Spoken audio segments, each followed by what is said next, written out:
Donc bonjour à tous. Alors une vidéo en réaction à l'actualité. Alors en 6 petits points rapides et la conclusion.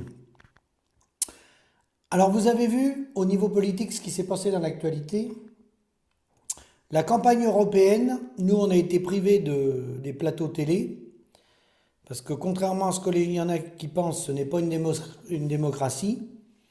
Les antennes télé, radio, j'en passais des meilleurs, sont réservées aux partis politiques en place depuis longtemps. Seuls les réseaux sociaux restent à la disposition de l'ensemble des candidats. Donc la campagne européenne a été bien pauvre et vous avez vu que le dimanche soir à partir de 21h, en gros 21h15, quand le président de la République il a annoncé la dissolution, vous avez vu ce qui s'est passé.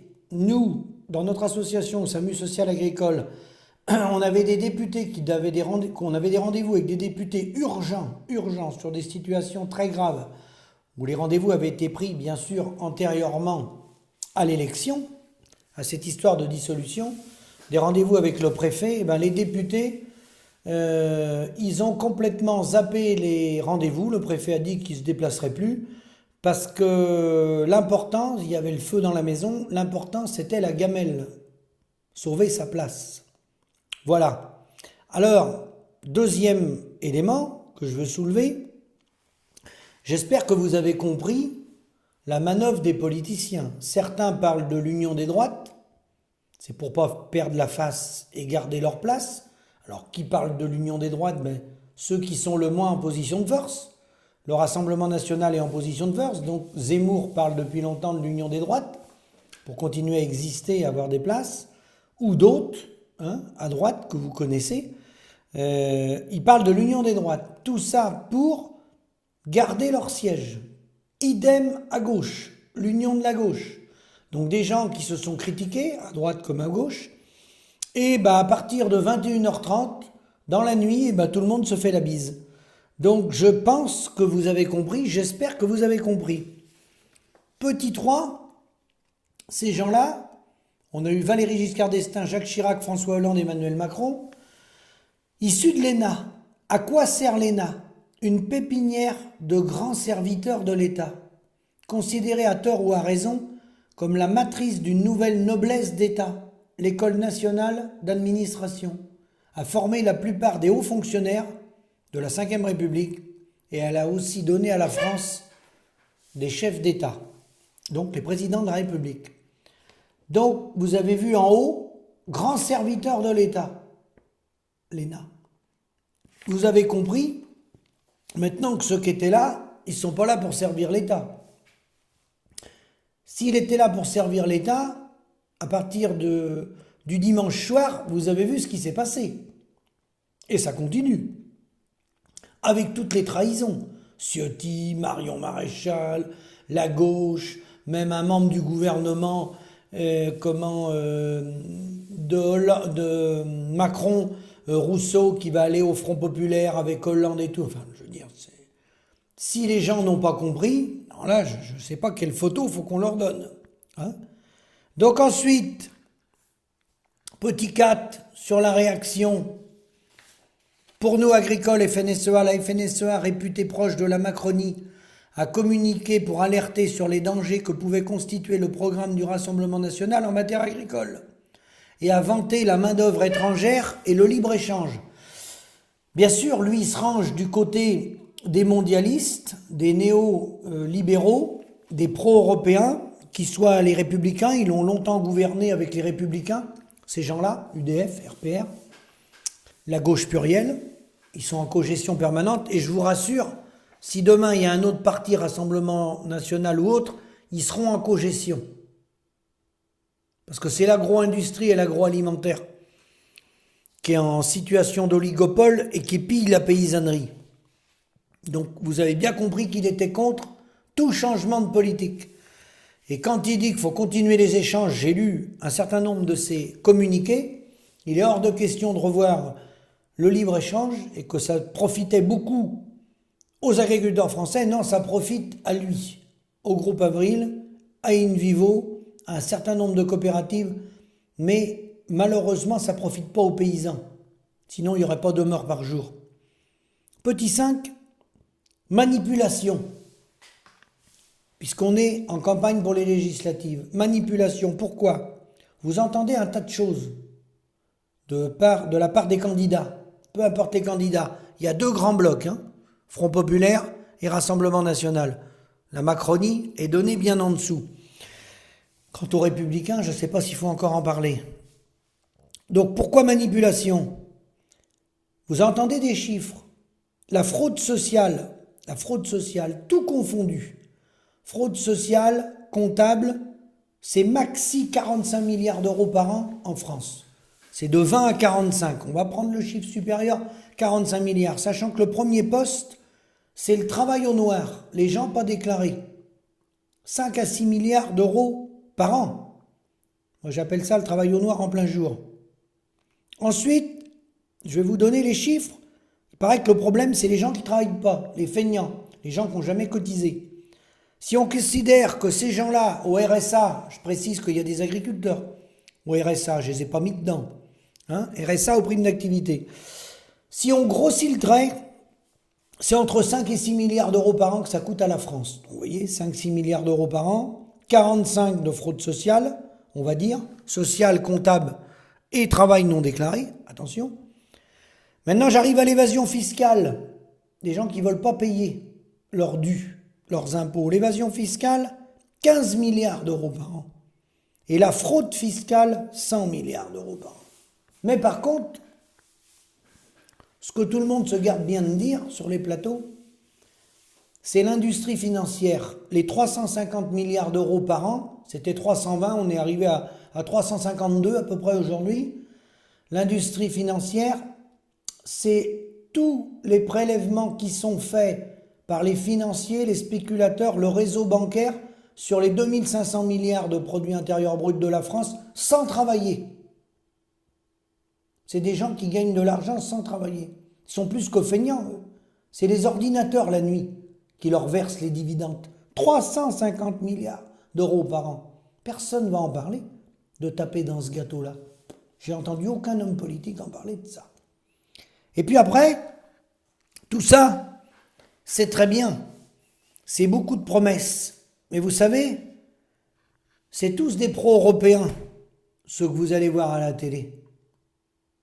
Et l'article 55 de la Constitution, il doit se soumettre, française, doit se soumettre aux traités européens. Les traités européens sont supérieurs. Donc soit on est dans la désobéissance, comme la finance l'a fait, parce qu'ils ont violé la Constitution européenne, en rachetant des dettes d'État. Je vous rappelle qu'un tiers de la dette de l'État français est racheté par la Banque Centrale Européenne. Donc là, ils n'avaient pas le droit de le faire, mais ils ne se sont pas gênés. Donc soit on a des hommes politiques qui violent la Constitution, donc du coup, ils n'appliquent pas les traités, soit ce n'est pas possible. Tout ce qu'ils disent n'est pas réalisable. Et le bras de fer, il va être très simple. Lorsqu'ils vont vouloir mettre des politiques en place, comme on est commandé par la BCE et par l'Union européenne, aussitôt, il y aura blocage. Que peut-on faire si demain on a un rassemblement national au pouvoir? On peut demander la voix au peuple, on peut déclencher un référendum. Blocage aussi. Seul le président de la République peut demander le référendum. Pas le Premier ministre ni le gouvernement. Donc toutes les promesses qu'on vous fait, faites bien attention.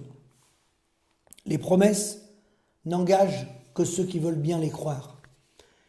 Et je vais vous lire cet article, directive du Conseil de 1988, qui a supprimé toutes les restrictions qui subsistaient à la circulation des capitaux entre les résidents et les États membres à partir du 1er juillet 1990. Elle visait également à libéraliser de manière similaire les mouvements de capitaux impliquant des pays tiers, d'où ce mot mondialisation. Le traité de Maastricht a fait la libre circulation des capitaux une liberté protégée par les traités. Aujourd'hui, c'est l'article 63 du FUE. Interdit toutes les restrictions au mouvement de capitaux et au paiement entre les États membres ainsi qu'entre les États membres des pays tiers. La Cour de justice de l'Union européenne a pour mission d'interpréter les dispositions relatives à la libre circulation des capitaux et la jurisprudence dans ce domaine est abondante. Lorsque les États membres limitent la circulation des capitaux de manière injustifiée, la procédure d'infraction habituelle s'applique en vertu de l'article 258. Ce qui veut dire, et là c'est pire avec ce qui nous prépare la fédéralisation de l'Union européenne, on va tomber une fédération, donc les États membres vont perdre leur pouvoir, il n'y aura plus de pouvoir. Les États-nations n'auront plus de pouvoir, donc ça veut dire qu'on est sous la tutelle. Donc tous ceux qui vont aller, probablement, au soir du deuxième tour, ça va être des pro-européens, mais des pro-européens pour ce modèle-là, pour le modèle de cette Europe fédérale et libérale. Donc tous les programmes qu'ils vont vous promettre, ils ne pourront pas les appliquer. Ils sont contraires au traité. Donc c'est du mensonge. Donc je terminerai cette vidéo pour dire que la vérité, bien entendu, on ne va pas nous laisser l'exprimer librement sur les plateaux. La réalité du terrain aujourd'hui, c'est quoi au niveau agricole? Par les contacts qu'on a, mandataires, avocats, liquidateurs dans les liquidations judiciaires, les fabricants, les contacts qu'on a avec les fabricants en Europe ou en France, les gros fabricants d'huile pour le matériel agricole, ils n'ont jamais vendu autant d'huile. Et vous savez pourquoi? Parce que le matériel vieillit, il n'y a plus d'argent pour le renouveler. Donc il y a des fuites sur plein de matériel agricole, les mélangeuses, les tracteurs, etc. Je ne vais pas vous faire les détails. Et il y a une consommation d'huile importante, parce qu'il n'y a plus les moyens de renouveler les parcs matériels. Idem pour les pneus des tracteurs. Les gars vont jusqu'au bout avec les pneus. Les concessions commencent à avoir des difficultés. Les ventes ne sont plus là. Beaucoup de tracteurs neufs ont été décommandés. Soit ils sont en leasing, il n'appartient pas à l'agriculteur, soit ils sont décommandés. Personne ne va vous le dire, ça. Moi, je vous le dis parce que je le tiens, ça, de source sûre. D'accord? Personne ne va vous le dire, ça. Pourquoi personne ne va vous le dire? Et pourquoi, depuis 40 ans, les réseaux Chambre d'agriculture et les FNSEA vous a menti quand il y avait des choses comme ça? Vous n'avez jamais remarqué que toutes les fermes qui font visiter lorsqu'elles ont arrêté la production pour des raisons économiques, jamais ils vous en ont parlé. Il n'y a pas d'article dans le journal pour dire qu'une ferme elle arrête pour des raisons économiques. Ils vous en ont jamais parlé de ça.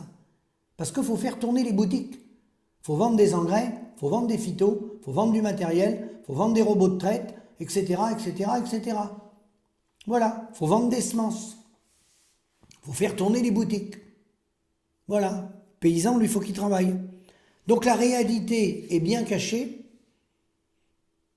pour faire continuer de travailler les petits soldats, le bloc élitaire, pour nourrir et engraisser gracieusement un bloc élitaire qui existe dans le monde agricole, dans l'agroalimentaire et tous les gens qui tournent autour de l'agriculture. Ceux-là, je vous rassure, ils ne sont pas malheureux. Et même si demain il y a une restructuration, ils ont bien mangé pendant 40 ans. Donc ils ne vont pas mourir de faim. Donc pourquoi toutes ces informations-là ne sortent pas? Pourquoi toutes ces informations-là ne sortent pas dans les médias? Pour une raison toute simple qu'avait bien exprimé Coluche, qui est malheureusement décédé. C'est que le soir au journal de 20h, on ne peut pas dévoiler des choses comme ça. Pour une raison toute simple. Il y a trop de monde qui écoute. Je vous remercie. À bientôt.